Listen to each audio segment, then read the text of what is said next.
Hi, welcome to the small shed. In the shed this week I've got to make a steering wheel for the pallet wood Land Rover. See you in a minute.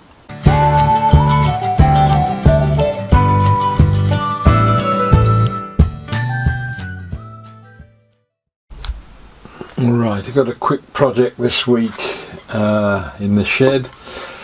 Want to make a steering wheel for the pallet wood Land Rover.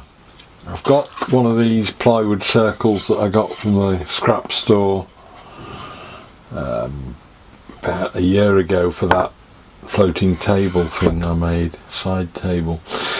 It's not ideal because it's plywood and it's not probably going to last, but the whole thing's made out of pallet wood anyway, so I can't really do much about that. I've not got anything that's big that's suitable for outdoor use. It really would need marine grade ply or something, but we are where we are. Might as well make the best of what I've got. What I shall do is just put a rim on it first. I've got the centre marked, so I want some sort of a rim, probably about the same as the thickness of the ply, which is 18, make it a bit bigger, 25 mil will work with that.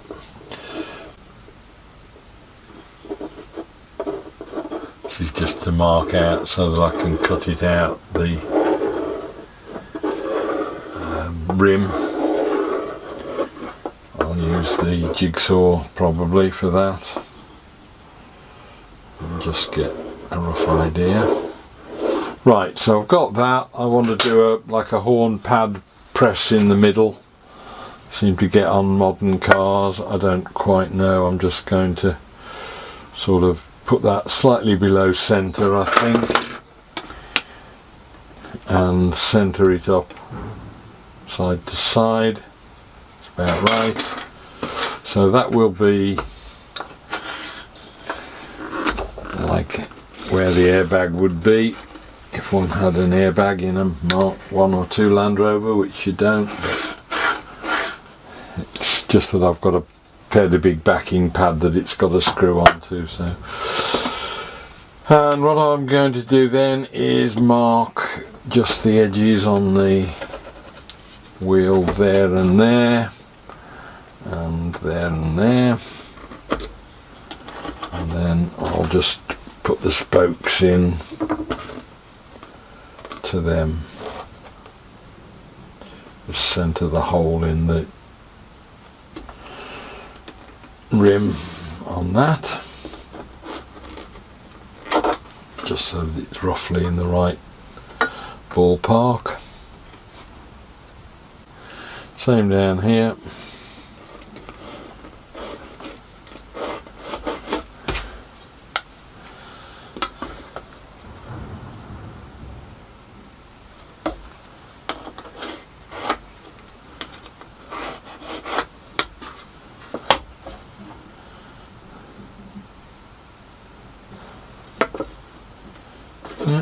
Okay, and then what I'll do is I'll drill these corners out first with a fairly large diameter Forstner bit, and that will give me the rounding that I need on them.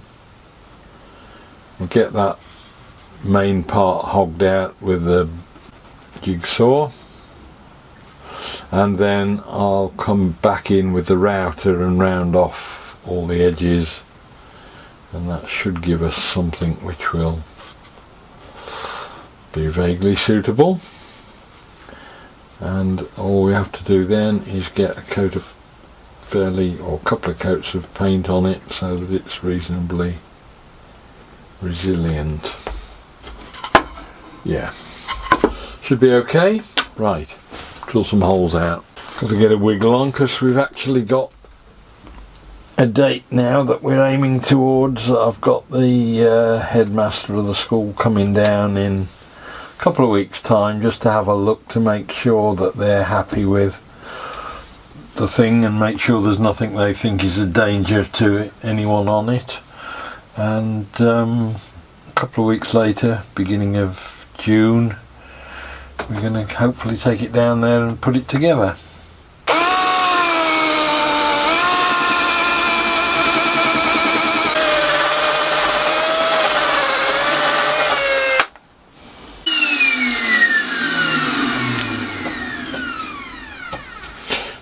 got all the radiuses done. Just get the jigsaw in now, connect these up.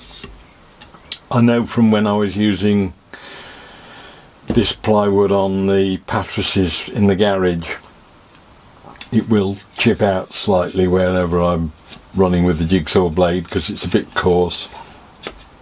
Not too worried because most of this will have roundovers put on it anyway, so it will take away most of the problems if I get any chip out on it, and it'll probably actually make it worse. The whole thing's going to be painted black anyway, so it shouldn't be a problem. Let's go and get the jigsaw.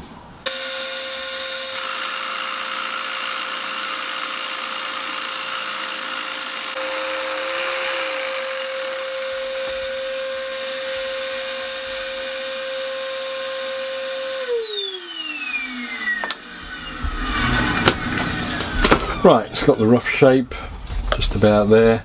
Just going to take it over to the belt and spindle sander now and clean all that up and get it all the right shape.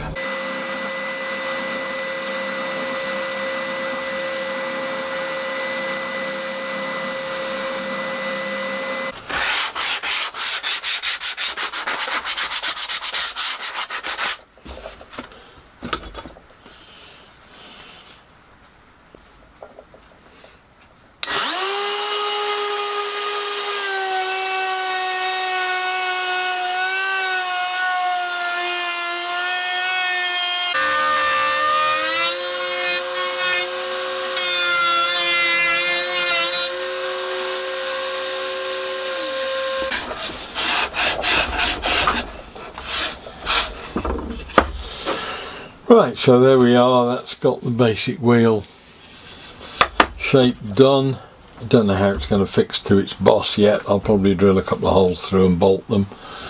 Just give it a coat of black now. I'll probably give it a couple of coats, and hopefully once that's done it'll be weatherproof for a year or two anyway, and that's probably all that this thing has got in terms of life.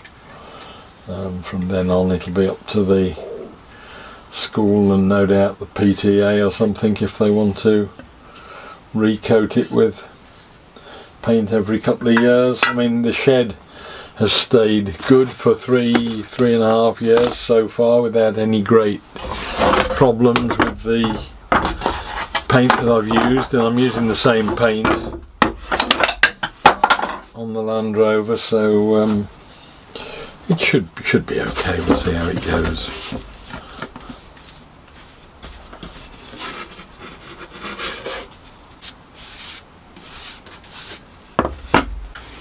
Right, next job is to make some number plates for the Landy. I've got some polycarbonate sheet. Just going to cut a piece off that's about 160mm, which I can then square up and make some number plates, same as I did on the bus bunk. Just literally spray the back black and then put some white letters on that I've got left over.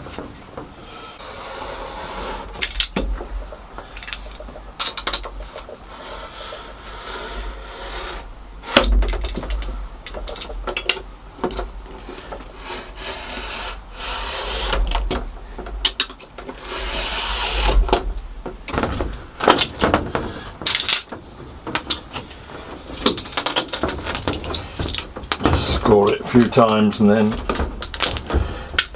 snap it, and it usually goes.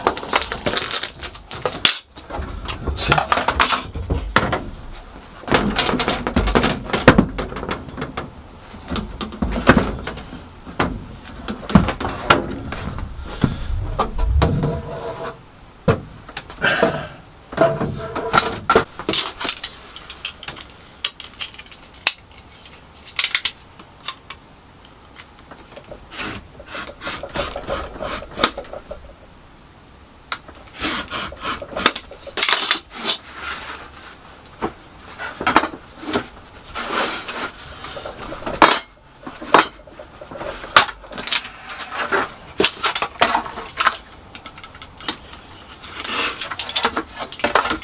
That's it. Just take the backing off one side of it then and give it a spray of black, and then be able to put the numbers on the other side.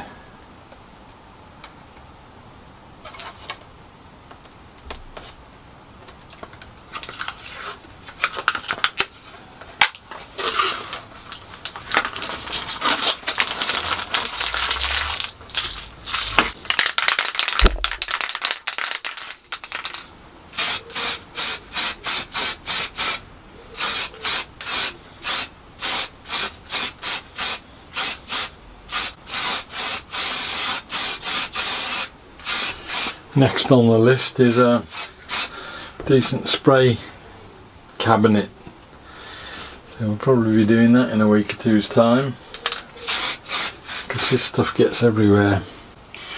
So that's got the steering wheel done and fixed. Just mounted it on the column bit that I'd got with a little patras of wood. I then put the rear number plates on with 4 screws and just leave that to hopefully survive the rigours of the winter. The SPS is for Stoke Prior School, and the 529 number is so because they take children from 5 to 9. It's the only thing I could think of that was sort of appropriate, and we've fixed the same sort of thing on the front number plate as well, and we've got the grille sort of propped up in position, the headlights roughly there. It's beginning to get a face now, so it's starting to look finished.